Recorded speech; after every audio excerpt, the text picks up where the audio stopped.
Cari telespettatori, rieccoci insieme. Con noi quest'oggi riabbiamo, dopo l'estate, Maurizio Antonini, direttore CIA Padova, direttore CIA Veneto. Ben ritornato qui con noi. Buongiorno a lei e buongiorno ai nostri telespettatori. E allora con lui ineluttabilmente parliamo di agricoltura. Lo facciamo, lo rifacciamo, l'abbiamo già fatto perché è un settore che abbiamo visto che sta a cuore a moltissime persone.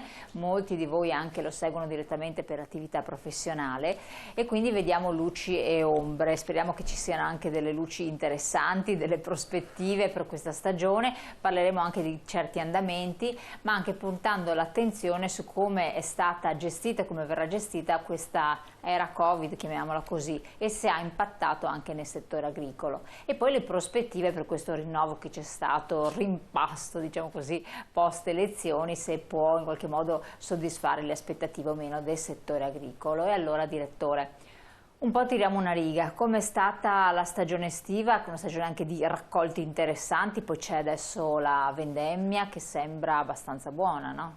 Sì, la permettendo. No, ma sicuramente la vendemmia oggi è buona, abbiamo grandi qualità sui nostri vitigni, 90.000 sono gli ettari nel Veneto, 13 milioni sono i quintali di raccolta uve, abbiamo un prodotto molto importante con una qualità molto elevata e quindi oggi noi siamo molto felici e molto contenti. Quindi annata 2020, buona qualità. Buona qualità in cui mette la Regione Veneto come la prima regione d'Italia come produttori di vino, ma tra l'altro noi abbiamo vino di qualità e quindi noi oggi siamo molto felici e molto contenti di come sta andando la raccolta e di come sta andando anche l'agricoltura in genere. Ah dai, quindi in generale bene, un segno positivo. Beh, abbiamo visto proprio oggi che le stime del PIL italiano da -10 passa a -8, ma soprattutto l'agricoltura sta vivendo un periodo importante, interessante, migliora la sua possibilità di vendita, migliora l'Horeca e quindi tutta quella parte del settore alberghiero, ristorazione eccetera. Tutto quel settore che incide per l'agricoltura per il 30% della loro produzione lorda totale, oggi riprendendo l'Horeca riprende anche i nostri prodotti e la valorizzazione dei nostri prodotti nei ristoranti, nei bar, nelle tavole calde e quindi nell'alimentazione in genere. Quindi oggi noi siamo contenti di come sta andando il settore. Ma impatta così tanto il settore alberghiero, di ristorazione esterna sull'agricoltura? Cioè, guarda, avevamo bisogno proprio del Covid per rendersene conto, quanto incideva e quanto incide oggi l'Horeca. L'Horeca incide sul 30% della produzione lorda vendibile. 30%, caspita. E se pensiamo che nel Veneto siamo intorno ai circa i 7 miliardi di euro come produzione lorda vendibile, beh, il 30% sono circa quasi 2 miliardi di euro e quindi è una fetta importante, importantissima per il settore agricolo. Esportiamo? Sicuramente sì, oggi abbiamo iniziato le esportazioni del vino e dei formaggi e quindi anche questo è un altro elemento importante, soprattutto del grana padano, che dà la possibilità quindi agli agricoltori di percepire e di dare la possibilità agli agricoltori di percepire quei soldi, quei contributi importanti per la produzione del latte. Il settore lattiero è uno dei settori che oggi è in crisi più di altri. Ricordo sempre ai nostri telespettatori che un prezzo del latte viene pagato a 35-36 centesimi quando il costo reale del prezzo del latte all'agricoltore costa 39. Oggi questa forbice si diminuisce ulteriormente perché abbiamo le nostre aziende di trasformazione, quindi le aziende che producono formaggio, la possibilità di vendita all'esterno e quindi vendita all'estero e quindi la possibilità delle nostre aziende di portare su un po' il prezzo. Questo dà segnali incoraggianti per il settore agricolo.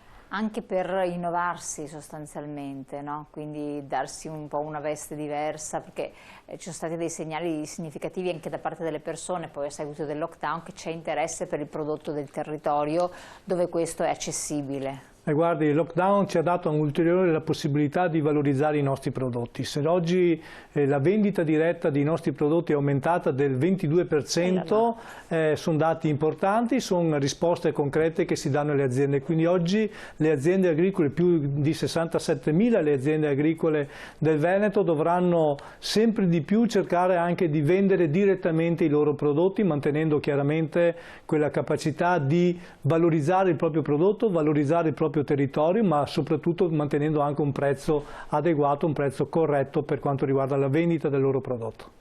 E voi che ruolo avete da questo punto di vista? Beh, il ruolo delle organizzazioni è un ruolo fondamentale, noi dobbiamo sempre più cercare di mettere insieme i prodotti, mettere insieme l'agricoltura e mettere insieme l'altro aspetto importante che è il territorio e quindi il turismo.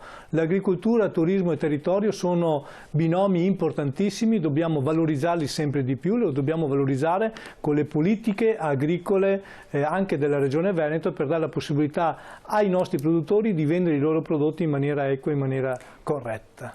Da questo punto di vista, politiche del territorio legate anche al turismo, il settore agricolo in generale in Italia è stato felice di questa annata turistica perché molti hanno proprio scelto gli agriturismi, hanno scelto anche luoghi bed and breakfast in zone agricole, fuori dal caos di certe aree o magari disertando gli alberghi, però scegliendo queste strutture un po' più tipiche, più caratteristiche. Ha dato un respiro in questo senso. Sì, guardi, sempre di più si mette al centro il territorio, sempre di più si mette al centro il paesaggio. Noi diciamo che gli agricoltori danno questo, gli agricoltori sono il prima tutela del paesaggio e prima tutela del territorio, quindi tutela del paesaggio e del territorio sono elementi fondamentali per i nostri agricoltori, ma senza gli agricoltori non c'è territorio, non c'è paesaggio e quindi sempre di più oggi vi è la necessità di valorizzare i nostri territori. Se noi guardiamo i Colli Euganei, ma anche se andiamo a vedere il lago di Garda, ma andiamo a vedere le nostre città d'arte e quant'altro, sempre di più però c'è una valorizzazione del territorio agricolo e quindi oggi la sfida importante che dobbiamo dare è proprio questa, e quindi la valorizzazione del territorio e quindi valorizzare i nostri prodotti e il nostro paesaggio. In questo periodo quali sono i prodotti forti presenti? Beh, oggi i prodotti ortofrutticoli sono quelli che sono all'avanguardia, ma soprattutto noi abbiamo il settore vitivinicolo che come prima regione d'Italia della produzione del nostro vino è un altro elemento fondamentale. Ricordo che nel Veneto abbiamo più di 112 tra DOP e IGP, quindi tutti i prodotti a denominazioni d'origine, quindi con il loro protocollo, con una produzione adeguata e controllata. E quindi oggi valorizzare il prodotto vuol dire valorizzare anche i prodotti come vengono fatti e da dove vengono fatti, quindi l'etichettatura delle nostre produzioni risulta fondamentale e determinante. Però si era parlato di ettolitri di vino che sarebbero trasformati in disinfettante o cose del genere, no? Perché sembrava che almeno queste erano le prospettive. Sì, ci sono state delle politiche nazionali che in pieno lockdown hanno valorizzato, hanno inserito all'interno del mercato la distillazione o anche la vendemmia verde e quindi il diradamento per la produzione meno di vino. Diciamo che nel Veneto queste due misure non hanno funzionato, non hanno attecchito, ma hanno ragione i nostri agricoltori dicono no, noi produciamo bene, produciamo di qualità e sicuramente vediamo questa sfida in maniera importante e loro l'hanno vinta, nel senso che oggi le nostre cantine sono praticamente vuote e quindi vi è necessità di avere vino e vi è necessità di dare la possibilità della nostra vendita sia nel mercato nazionale ma anche nel mercato estero. Quindi, che si è riaperto quindi, perché il mercato estero era latitante. No? E quindi ancora una volta hanno ragione i nostri agricoltori che vengono da questa situazione di grande difficoltà.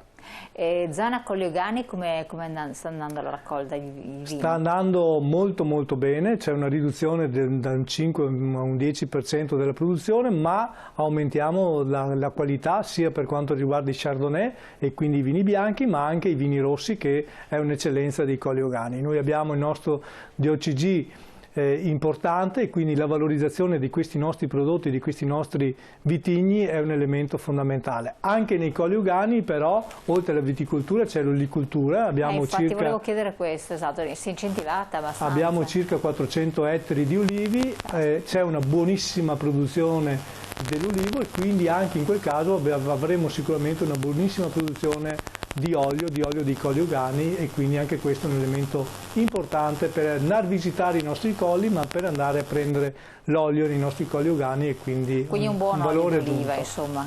Assolutamente sì, quest'anno è andato bene per quanto riguarda la produzione. Quindi anche questa è perché c'è stato un periodo in cui c'era la conversione dagli oliveti verso i vigneti, e quindi c'è ancora questa tendenza? C'è sempre stata questa tendenza, ma questa tendenza c'è in genere dove c'è più valore aggiunto, dove c'è più redditività.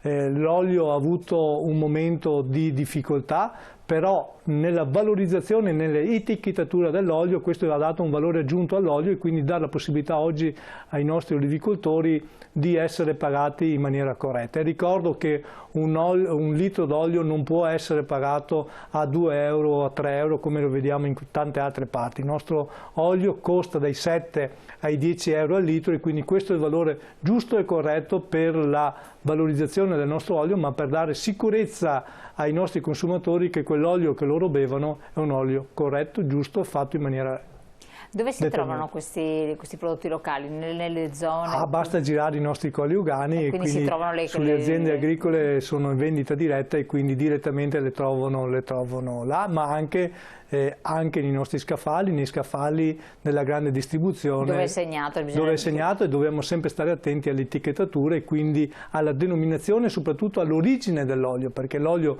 lo posso fare qui anche a Padova, però se porto magari le olive o l'olio da un'altra regione o dall'esterno e quindi ho la necessità di capire esattamente, leggere esattamente l'etichettatura da dove proviene l'olio e come viene fatto. Allora, interrompiamoci un attimo, andiamo in pubblicità, poi ritorniamo insieme tra poco.